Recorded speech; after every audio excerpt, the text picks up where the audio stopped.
600 years ago, Geoffrey Chaucer wrote, "The life so short, the craft so long to learn." Today, few people invest time in learning crafts that are no longer necessary. Take canoes.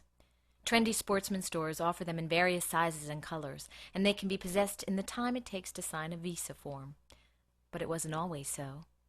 In a small community tucked away in Columbus County, they made canoes the old-fashioned way.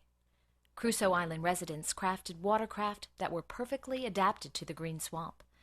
Native Americans learned the skill first, but in 1804, a group settled there and refined the old methods. The settlers, believed to be French refugees from Haiti, have for the most part lived in seclusion on Crusoe Island ever since, rarely sharing stories or making friends with anyone from the outside world. There are many theories about where these mysterious settlers came from, although even the latest scholarship is still inconclusive. This glimpse into their culture and one of their many unusual skills is offered to you through Cape Fear Museum, dedicated to the preservation of things that make southeastern North Carolina unique. The marsh is a flooded meadow, and a swamp is a flooded forest. Now look at the map, shows that all of the streams flow out of the green swamp. This swamp is higher than the surrounding territory. It's a swamp on a hill. The Native Americans call the swamp on a hill a Pocosin. The green swamp is a Pocosin. Originally, it contained approximately 900 square miles. It was bounded roughly by what is now US 17 on the east and south, and US 74-76 on the north, and the Waccamaw River on the west. It contains Lake Waccamaw, the largest of the Carolina bays. These are depressions in the coastal plain. They are oriented in a northwest to southeast direction, with a rim of sand on the southeast end. Their origin is unknown, but some people believe they were made by a meteorite shower. The Waccamaw Indians inhabited the Lake Waccamaw area. They made canoes by hauling out tree trunks using fire and stone tools. The white settlers made similar log canoes from the giant bald cypress trees. Only the heartwood was used because of its durability and resistance to rot. These canoes were and still are called dugouts. The wood was dug out of the inside using an axe, a wood adze, and a howl. The howl is an adze with a slightly curved blade and a short handle. It's a one-handed tool. With its smooth inside, curved surfaces are produced. The dugouts made by the white men were narrow and therefore fast. They could also pass easily between trees which grow close together in the swamp. They were almost soundless. They were designed to be paddled by one man. However, they could also carry a deer and a good load of liquor. They became the workboats of the flooded forest, the lowland swamps. This is Tommy Spivey. Tommy is one of the few remaining people that know how to make a dugout. When they were filming Tom Sawyer and Huckleberry Finn, there was nobody in the state of Louisiana that knew how to make one, so they had to come up to the green swamp, and Tommy made those dugout canoes that you see in the movie.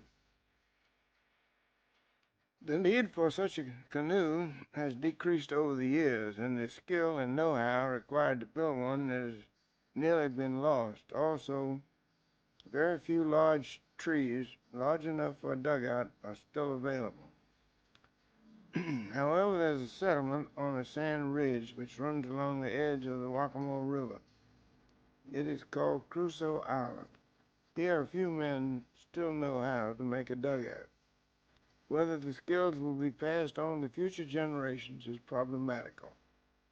In order to preserve this know-how, I asked Tommy Spivey to build one and explain each step in the operation while I photographed it. There was another and personal reason for my wishing to have a dugout made to give to the New Hanover County Museum. Just after the turn of the century, my father, Charles Raymond Humphreys, was employed by the Waccamaw Lumber Company as a consulting civil engineer. The company owned the Great Green Swamp.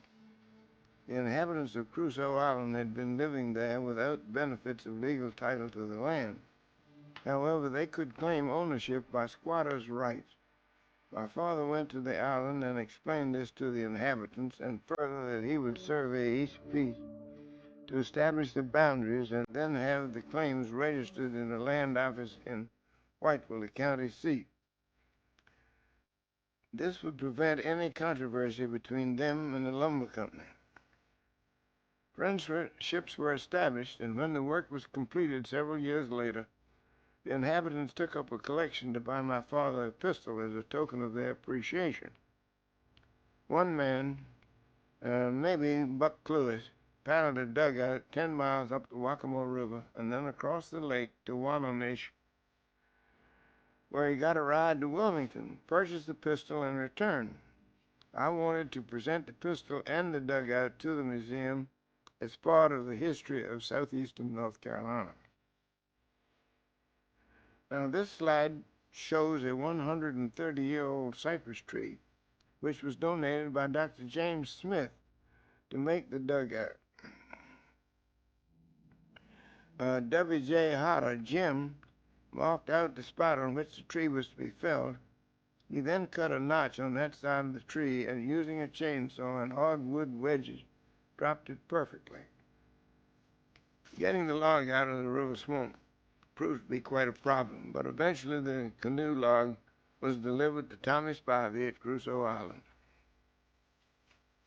Tommy looked over the log carefully and turned it in such a way that a small crack would not affect the canoe. Then the top was flattened with an axe to permit the application of chalk line. From that, a perpendicular chalk line was dropped at each end. A sharp-pointed stick was tacked to one end with the edge following the chalk line. At the other end, a similar stick with a V cut in the top was held and sighted through to determine that the three lines were in the same plane. Cutting along these lines would split the log lengthwise into two equal halves. Here Tommy is measuring the width of the available heartwood. This determines the maximum width of the dugout. Note how Tommy aligns the log so that the splitting line falls along the crack in the log. With a chainsaw, Tommy cuts down into the log and goes from one end to the other. And he advised for no one else to ever try this, because they'd lose a leg probably. Then the log was rolled over with a cant hook or peavy, and the longitudinal cut made from the other side to meet the one already made. With a light tap with the axe, the two halves are separated, enough material for two dugouts. The heartwood is measured along the flat surface of one half of the log. Its width determines the maximum outside width of the dugout. A chalk line is snapped down the middle, and the line perpendicular to this is made 3 feet from each end. From the 4 spots where these two lines leave the heartwood, 2 chalk lines are drawn to outline the outside of the dugout. At each end, the nail is driven 1 inch from the center line, and a chalk line snapped from each point to the intersection of the 3-foot line and the outside line. The point for each end of the dugout is created by cutting out the excess from both sides. The sapwood is removed from the sides by perpendicular cuts with a chainsaw. This shows the sapwood removed all the way around. Following this, nails are driven 1 inch inside around the top and chalk lines are applied. Then a cut was made straight down with the end of the chainsaw along this line to a depth of about 4 inches. This outlines the gunwale. Shallow cross cuts are then made inside, and these pieces dug out with a foot adze. Near the ends, an axe is used to hew out the wood. Care is taken not to split the sides here, where the grain runs out. More shallow cuts are made, followed by more axe hewing. The log is then turned over, and cross cuts are made down to the heartwood so the bottom can be hewed flat. The sapwood is then split off the bottom. Chalk lines are then laid out for the bottom, which is flat and 22 inches wide. The bottom ends are then cut out. The shape of the bottom is then cut out by slabbing off thin sections with the chainsaw. The spring in the bottom, both bow and stern, is then laid out. This is done by driving a nail at each end 5 inches down from the top. A line is then drawn from there to the bottom 3 feet from each end. This determines the angle at which the bow and stem rises from the keel. Cross cuts are then made to the spring lines, bow and stern, with a howl, and is used to remove the excess wood. All remaining sapwood on the bottom is removed with an axe and adze. A howl is used to shape the ends on the bottom. Final trimming off of sapwood from the bottom is done with a chainsaw. The dugout is now turned right side up, and the spring, 2 inches from midsips to each end, is laid out with a chalk line. A line is run from the bow to stern, and the width measured at the 3-foot marks to make sure the boat is symmetrical. It must be the same distance from the line on each gunwale. Top spring lines are then sawed out. The gunwale is then deepened with a chainsaw. This is done very carefully. A false move here and the dugout is ruined. Cross digging is now done with the foot adze and howl. This slide shows the digging well advanced, and here are the foot adze and howl which we used. Next, the dugout is turned over, and any final shaping of the outside is done. Then holes are drilled for the gauge pins. These pins are 1 inch long, used for the bottom, and 1 1/4 inches long for the chine. The chine is the thick part where the sides join the bottom.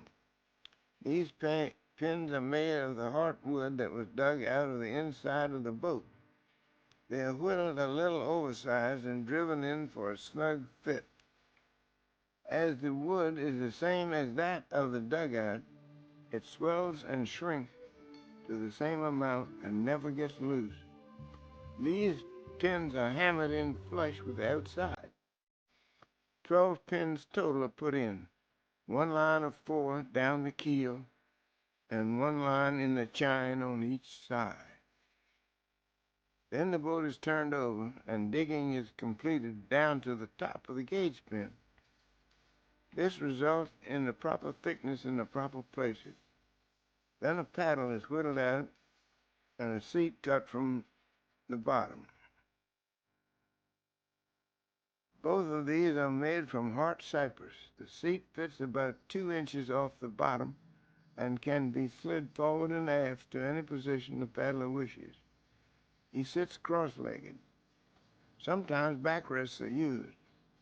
A small cap is fitted over the bow and stern. Here is Tommy Spivey looking over his handiwork. Final dimensions: 11 feet, 11 3/4 inches long, 22 inches wide, and 9 inches deep. And here is the finished dugout floating. Note it is perfectly balanced, demonstrating how uniform the thickness has been maintained. Crusoe Island canoes, the gondolas of the green swamp, are increasingly rare artifacts. Individuals like the late Tommy Spivey are even more rare. Cape Fear Museum salutes Buster Humphreys, a volunteer researcher who recognized the need to celebrate both.